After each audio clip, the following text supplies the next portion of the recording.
यह सच है कि इंसान अकेले सब कुछ नहीं कर सकता। उसे आगे बढ़ने और उन्नति करने के लिए दूसरों की मदद की जरूरत होती है।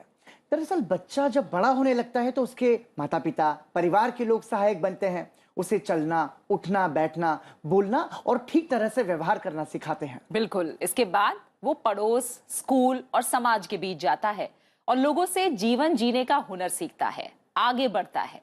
ये बात याद रखनी चाहिए कि परिवार, समाज और सारी दुनिया आपसी सहयोग और भाईचारे की भावना से ही चल रही है। कष्ट या संकट किसी पर भी आ सकते हैं। ऐसे समय सहायता की जरूरत होती है, लेकिन आज के दौर में कई बार देखा गया है कि लोग संकट में पड़े व्यक्ति को देखकर मुंह फेर लेते हैं और अपने रास्ते चले जाते हैं। लेकिन हमें ये जरूर सोचना चाहिए कि अगर हम भी कभी इस तरह के संकट में पड़ सकते हैं और हमें भी दूसरे की सहायता की जरूरत हो सकती है। जरा इस बारे में सोचिए। दूसरों की मदद करना खुद ही आपका स्वभाव बन जाएगा। हेलो इंडिया, मैं हूं प्रीति। हेलो इंडिया, मैं हूं पराक्रम।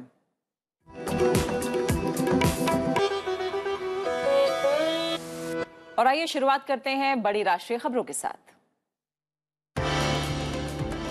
राष्ट्रपति रामनाथ कोविंद आज से 3 दिन के गुजरात दौरे पर हैं। राष्ट्रपति भावनगर में आर्थिक रूप से कमजोर वर्ग के लिए आवास योजना का उद्घाटन करेंगे। इसके अलावा भावनगर जिले के तलगजरदा में श्री चित्रकूट धाम भी जाएंगे।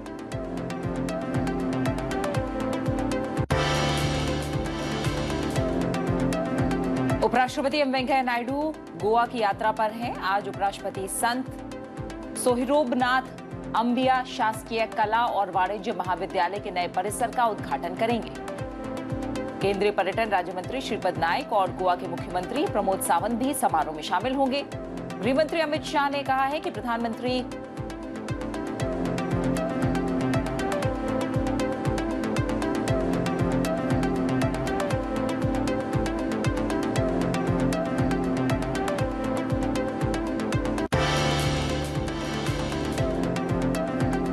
गृहमंत्री अमित शाह ने कहा है कि प्रधानमंत्री नरेंद्र मोदी की ओर से किए सुधार हमेशा गरीबों की जरूरत को ध्यान में रखकर लिए गए हैं।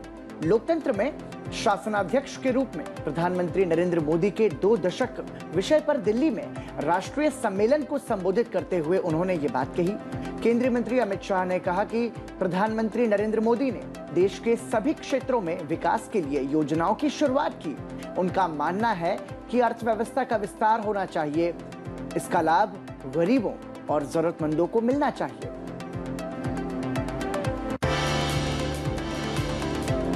रक्षा मंत्री राजनाथ सिंह ने दिल्ली में आर्मी कमांडरों की बैठक को संबोधित किया। उन्होंने कहा कि देश सुरक्षा, HADR, चिकित्सा सहायता से लेकर सभी क्षेत्रों में सेना ने शानदार काम किया है। राष्ट्र निर्माण के साथ साथ समग्र राष्ट्रीय विकास में भी सेना की भूमिका बहुत महत्वपूर्ण है। आर्मी कमांडरों की बैठक साउथ ब्लॉक में हो रही है। भारतीय सेना के शीर्ष कमांडरों की 4 दिनों तक चलने वाली बैठक में मौजूदा सुरक्षा स्थिति के सभी पहलुओं, सीमाओं के साथ साथ भीतरी इलाकों में स्थिति और वर्तमान सुरक्षा तंत्र के लिए चुनौतियों पर व्यापक विचार विमर्श हो रहा है। रसायन और उर्वरक मंत्री मनसुख मांडविया ने कहा है कि वैश्विक महामारी के बाद भारत में दवा क्षेत्र में निवेश बढ़ गया है। उन्होंने कहा कि सरकार उद्योगों के हित में काम करती रही है। इन्वेस्ट इंडियाज इन्वेस्टर समिट को वर्चुअली संबोधित करते हुए केंद्रीय मंत्री मनसुख मांडविया ने कहा कि विश्व की प्रमुख कंपनियों को भारत को निवेश का उत्तम स्थल बनाने के सरकार के प्रयास का फायदा उठाना चाहिए। उन्होंने कहा कि आज भारत जेनरिक दवाओं का सबसे बड़ा निर्माता और आपूर्तिकर्ता है। सुप्रीम कोर्ट ने पेगासस जासूसी मामले की 3 सदस्यीय विशेषज्ञ समिति से जांच कराने का आदेश दिया है। समिति की अगुवाई शीर्ष अदालत के पूर्व न्यायाधीश RV रविंद्रन करेंगे। समिति से जल्द ही रिपोर्ट दाखिल करने के लिए कहा गया है। अदालत ने कहा है कि दैनिक जीवन में सूचना प्रौद्योगिकी अहम है, लेकिन साथ ही नागरिकों की निजता की रक्षा किया जाना भी जरूरी है। केंद्रीय मंत्री जी किशन रेड्डी ने अमृत महोत्सव पॉडकास्ट का शुभारंभ किया। पॉडकास्ट की यह श्रृंखला भारतीय स्वतंत्रता संग्राम में महत्वपूर्ण योगदान देने वाले लोगों और आंदोलनों के प्रति श्रद्धांजलि है। यह पॉडकास्ट स्वतंत्रता सेनानियों को याद करने के लिए शुरू किया गया है। देश आजादी का अमृत महोत्सव मना रहा है। टोक्यो ओलंपिक में स्वर्ण पदक जीतने वाले एथलीट नीरज चोपड़ा को इस साल के मेजर ध्यानचंद खेल रत्न पुरस्कार के लिए चुना गया है। ये पहली बार है जब एक साथ 11 खिलाड़ियों को खेल रत्न से सम्मानित किया जाएगा। नीरज चोपड़ा, मिताली राज, सुनील छेत्री के अलावा पहलवान Ravi Dahiya, boxer Lovlina Borgohain, hockey team के गोलकीपर प्रिया श्रीजेश, बैडमिंटन खिलाड़ी प्रमोद भगत, भाला फेंक एथलीट सुमित अंतिल, निशानेबाज अवनी लेखरा, बैडमिंटन खिलाड़ी कृष्णा नागर और निशानेबाज एम नारवाल इसमें शामिल हैं।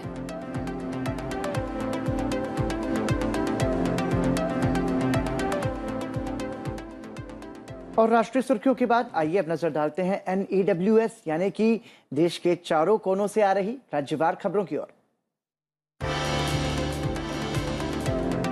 पंजाब में 8 नवंबर को विधानसभा का विशेष सत्र बुलाया गया है। मुख्यमंत्री चरणजीत सिंह की अध्यक्षता में हुई मंत्रिमंडल की बैठक में इसका फैसला लिया गया। ये फैसला 2 दिन पहले सर्वदलीय बैठक में बनी आम सहमति के बाद लिया गया। मुख्यमंत्री योगी आदित्यनाथ ने टीम 9 की बैठक में अधिकारियों को त्योहारों पर कोरोना को लेकर विशेष सावधानी बरतने के निर्देश दिए। मुख्यमंत्री ने कहा कि प्रदेश के 39 जिलों में एक भी संक्रमित नहीं है, इसके बावजूद इस मामले में ढिलाई नहीं बरतनी चाहिए।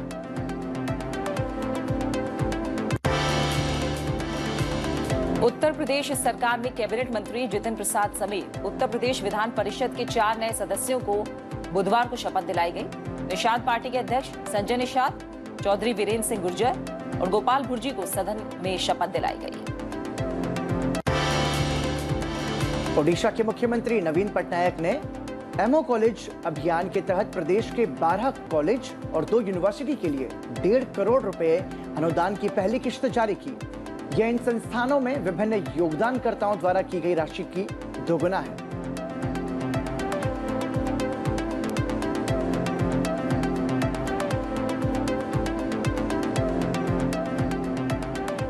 और देश और राज्यों की सुर्खियों के बाद अब दुनिया भर की बड़ी खबरों पर एक नजर डालेंगे अंतर्राष्ट्रीय सुर्खियों में।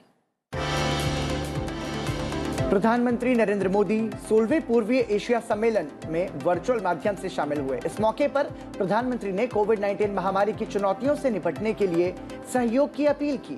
प्रधानमंत्री नौवहन की आजादी और समुद्री सुरक्षा सुनिश्चित करने का भी आह्वान प्रधानमंत्री नरेंद्र मोदी ने किया। इसके साथ साथ आतंकवाद के खिलाफ सदस्य देशों के साथ मिलकर काम करने की बात भी प्रधानमंत्री ने कही। पूर्वी एशिया शिखर सम्मेलन भारत प्रशांत देशों का मंच है।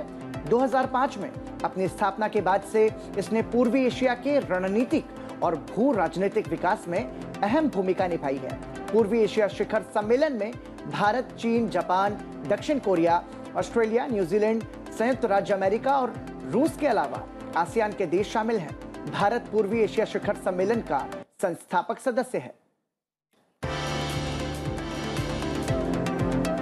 ब्रुनेई के सुल्तान के निमंत्रण पर प्रधानमंत्री नरेंद्र मोदी 18वें आसियान भारत सम्मेलन में वर्चुअल रूप से भाग लेंगे।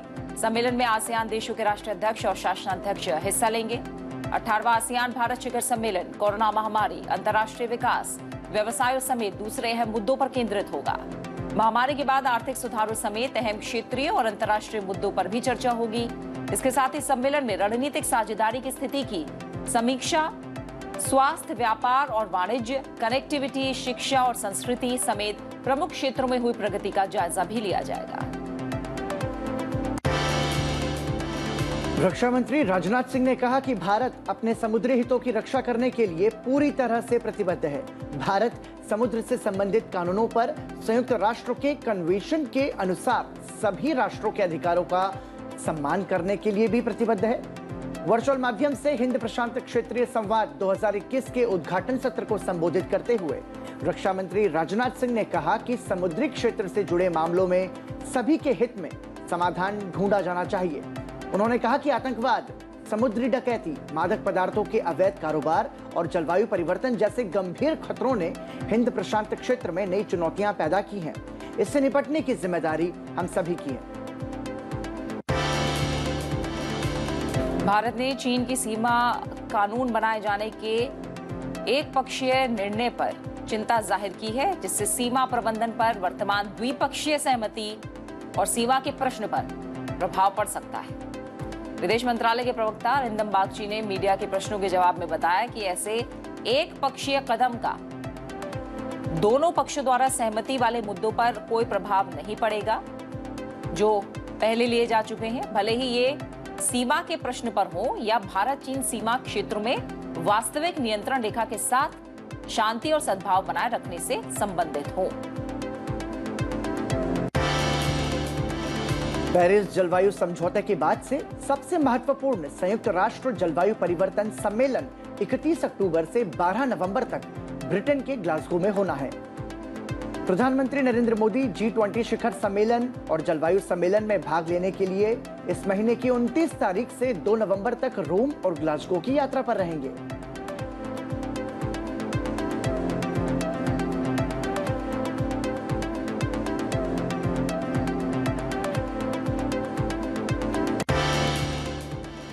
और इसके बाद आइए आगे बढ़ते हैं और बात करते हैं न्यूज यू कैन यूज की, यानी कि एक ऐसी खबर जो आपके काम आ सकती है। आधार कार्ड प्रत्येक नागरिक के लिए जरूरी दस्तावेज है जो सबसे अहम पहचान प्रमाण पत्रों में से एक है। तकरीबन हर जगह आपका आधार नंबर मांगा जाता है, लेकिन इसके साथ ही क्या कभी आपको इस बात का भी डर सताता है कि कहीं आपके आधार कार्ड का दुरुपयोग तो नहीं हो रहा है? बिल्कुल। न्यूज यू कैन यूज में आज हम आपको एक ऐसे मेथड के बारे में बताने जा रहे हैं जिसकी मदद से आप पता लगा सकते हैं कि आपके आधार कार्ड का कहां इस्तेमाल हो रहा है, और अगर आपके आधार नंबर का दुरुपयोग हो रहा है तो आप शिकायत दर्ज कराकर उसे तुरंत रोक भी सकते हैं। आधार कार्ड जारी करने वाली संस्था unique identification authority of India यानी UIDAI ग्राहकों को एक खास सुविधा देती है। आप जब चाहें तब ये चेक कर सकते हैं कि आपका आधार कार्ड कहां इस्तेमाल हुआ है। इसके लिए आपको resident.uidai.gov.in वेबसाइट पर विजिट करना होगा। यहां आपको 12 अंकों का आधार नंबर और 4 अंकों का सिक्योरिटी कोड डालना होगा। जनरेट OTP पर क्लिक करने के बाद आपके मोबाइल नंबर पर OTP आएगा, जिसके बाद वेबसाइट पर authentication type, select date range, number of record और OTP दर्ज करें। अब ड्रॉप डाउन मेन्यू में जाकर ऑल ऑप्शन का विकल्प चुनें। इसके बाद पेज पर सेलेक्ट डेट रेंज का चयन करें। अब सबमिट बटन दबाएं और सभी जरूरी जानकारी प्राप्त करें। इसके बाद आपके सामने ये जानकारी आ जाएगी कि आपका आधार कार्ड कहां इस्तेमाल हुआ है।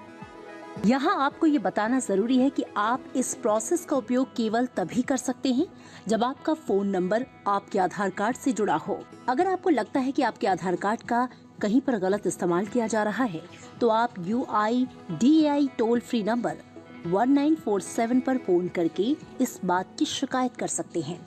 साथ ही help@uidai.gov.in पर ईमेल करके भी शिकायत दर्ज कराई जा सकती है। इसके साथ ही आप resident.uidai.gov.in फाइल कंप्लेंट लिंक पर ऑनलाइन शिकायत दर्ज करा सकते हैं।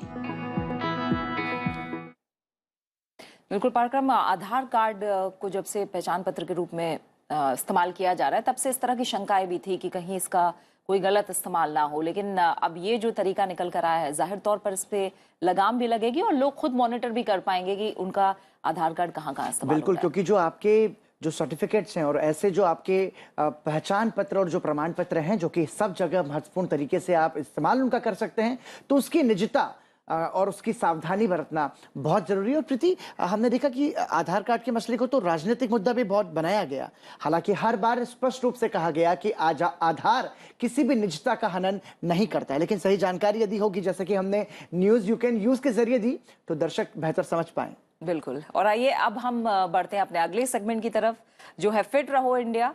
बात आपकी सेहत की हम करेंगे क्योंकि हम जानते हैं कि स्वस्थ जीवन सुखी जीवन जीने की पहली जरूरत होती है। हम जितना स्वस्थ रहेंगे उतना ही हमारी प्रोडक्टिविटी भी बढ़ेगी, उतना ही आनंद से हम अपना जीवन जी पाएंगे और जो हमारी क्षमताएं हैं उनका हम सही तरह से उपयोग कर पाएंगे। और हम इस सेगमेंट के जरिए बार बार इस बात पर भी जोर देते हैं कि सेहत सबसे जरूरी है और उसमें योग सबसे महत्वपूर्ण है। आप यदि नियमित योग करेंगे तो आपको इसका असर और इसका फायदा महसूस होगा। आज आपको बताएंगे कि नाड़ी शोधन प्राणायाम किस तरीके से किया जा सकता है और क्या कुछ उसका फायदा हो सकता है। तो आइए देखते हैं नाड़ी शोधन प्राणायाम के करने के तरीके को।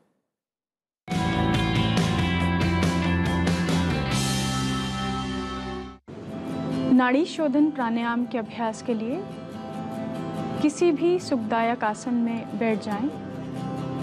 दोनों हथेलियां ज्ञान मुद्रा की स्थिति में अपनी पीठ एवं गर्दन को सीधा रखें और दोनों आंखों को कोमलता से बंद कर लें। शरीर को शिथिल होने दें। दाएं हाथ की प्राणायाम मुद्रा बनाएं। अब अंगूठे से अपने दाईं नासिका रंध्र को बंद करें एवं बाईं नासिका रंध्र से धीरे धीरे गहरा श्वास भीतर लें। श्वास पूर्ण होने पर नासिका को बंद करें एवं दाईं नासिका रंध्र से श्वास को बाहर निकाल लें। इसी प्रकार दाईं नासिका रंध्र से श्वास भीतर लें एवं बाईं नासिका रंध्र से श्वास को बाहर निकालते हुए एक चक्र पूर्ण करें। इसी प्रकार एक और चक्र दोहरा जाए। प्राणायाम के अभ्यास के दौरान ध्यान रहे कि श्वास एवं प्रश्वास की आवाज न हो। श्वास प्रश्वास की गति धीमी एवं गहरी हो।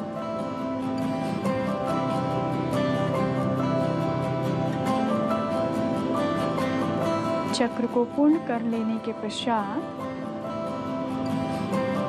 धीरे से हाथ को वापस पूर्व स्थिति में ले आए। प्राणायाम के अभ्यास को अनुभव करें। और इसके बाद आइए अब नजर डालते हैं संसद टीवी पर आज प्रसारित होने वाले कार्यक्रमों पर। हेलो इंडिया के बाद सुबह 9 बजे आप संसद टीवी पर देखिए हमारा खास कार्यक्रम कमेटी रिपोर्ट। आप सुबह 9:30 बजे देख सकते हैं हमारा विशेष कार्यक्रम लोकतंत्र राउंड अप। सुबह 10 बजे आप संसद टीवी पर देख सकते हैं लॉज दैट शेप्ड इंडिया। और शाम के वक्त अगर हम अपने खास कार्यक्रमों की बात करें तो शाम 7 बजे आप देखिए समसामयिक मुद्दों पर चर्चा पर आधारित हमारा खास कार्यक्रम मुद्दा आपका। और रात 8 बजे संसद टीवी पर आप देखिए दिन भर की बड़ी खबरों पर आधारित हिंदी न्यूज बुलेटिन आज की खबर। रात 9 बजे आप देख सकते हैं हमारा विशेष कार्यक्रम एक कम सत। और रात 9:30 बजे आप संसद टीवी पर देख सकते हैं हमारा इंग्लिश डिस्कशन शो पर्सपेक्टिव। रात 8 बजे देखना ना भूलिए हमारा विशेष कार्यक्रम ग्लोबल डिबेट।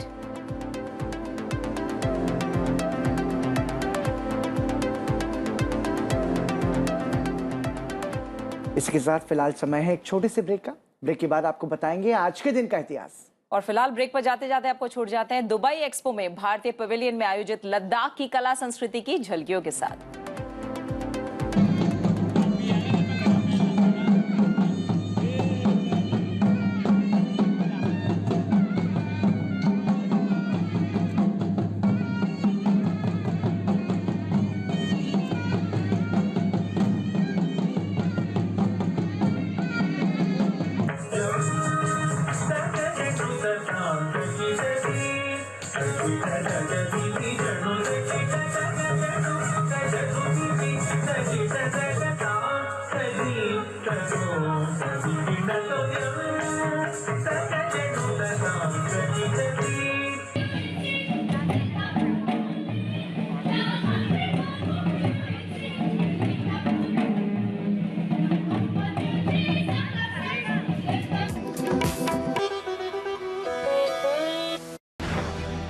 सटीक लक्ष्य, अटूट हौसले, निस्वार्थ कर्म,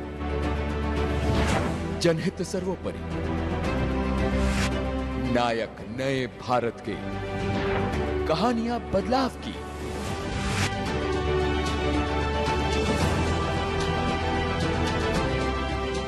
ये भी नायक सिर्फ संसद टीवी पर। राजनीति की बात हो या हो अर्थनीति का विश्लेषण, विदेश नीति की चर्चा हो या समाज के जज्बात पर हो बात, हर भारतीय को जोड़कर देते हैं आवाज देश की।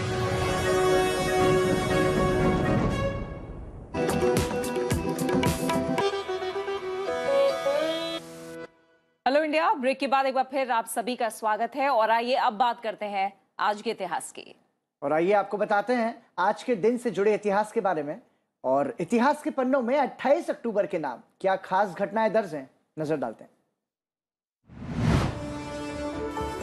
28 अक्टूबर वर्ष 1867 में मार्गरेट एलिजाबेथ नोबल का जन्म हुआ। वे स्वामी विवेकानंद की शिष्या थी। उन्होंने स्वामी जी को अपना आध्यात्मिक गुरु माना और साथ ही भारत देश को अपनी कर्मभूमि भी बनाई। उन्हें उनके गुरु ने सिस्टर निवेदिता का नाम दिया था। स्वामी विवेकानंद के आकर्षक व्यक्तित्व, निरअहंकारी स्वभाव और भाषण शैली से वे अत्यधिक प्रभावित थी। उन्होंने भारत में स्वामी जी के विचारों के प्रसार के लिए अपना पूरा जीवन समर्पित कर दिया। 28 अक्टूबर वर्ष 2002 से प्रत्येक वर्ष विश्व स्तर पर अंतर्राष्ट्रीय एनिमेशन दिवस के रूप में मनाया जाता है।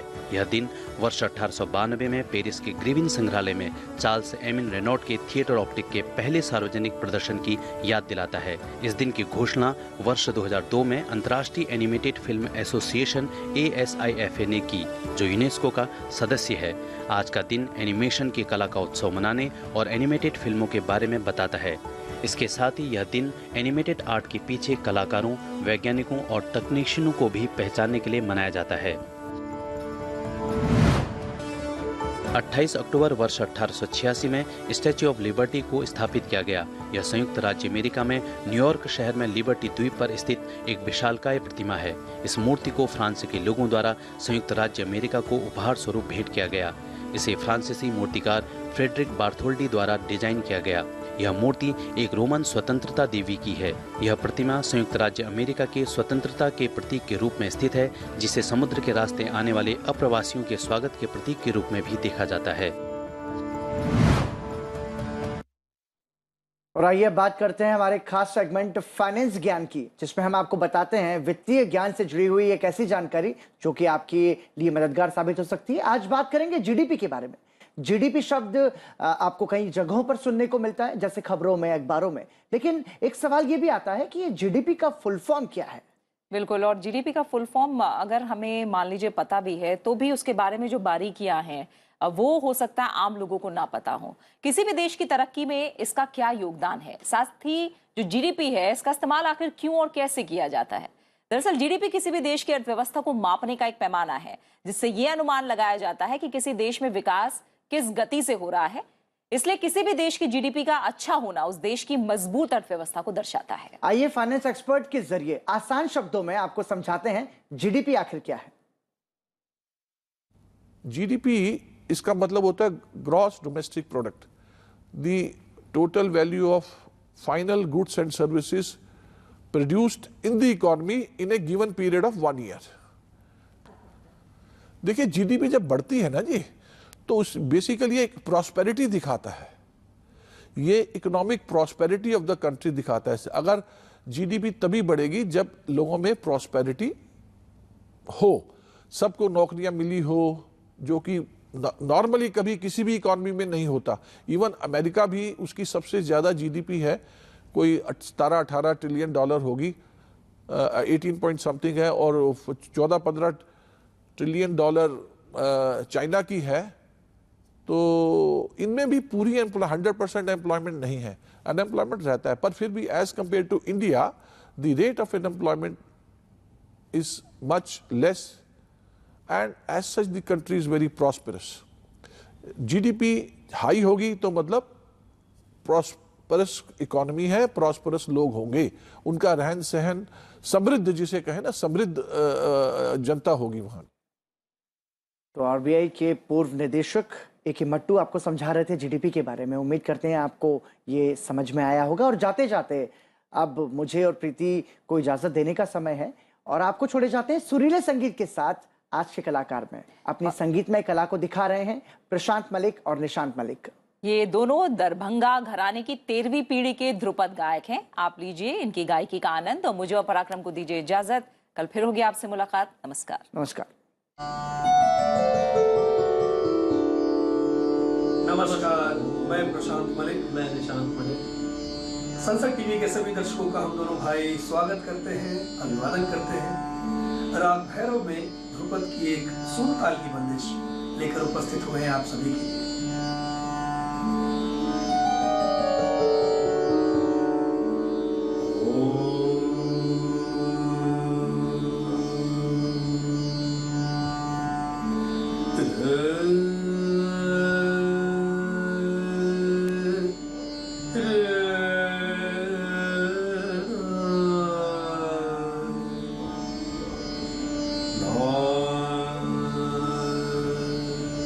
Yeah.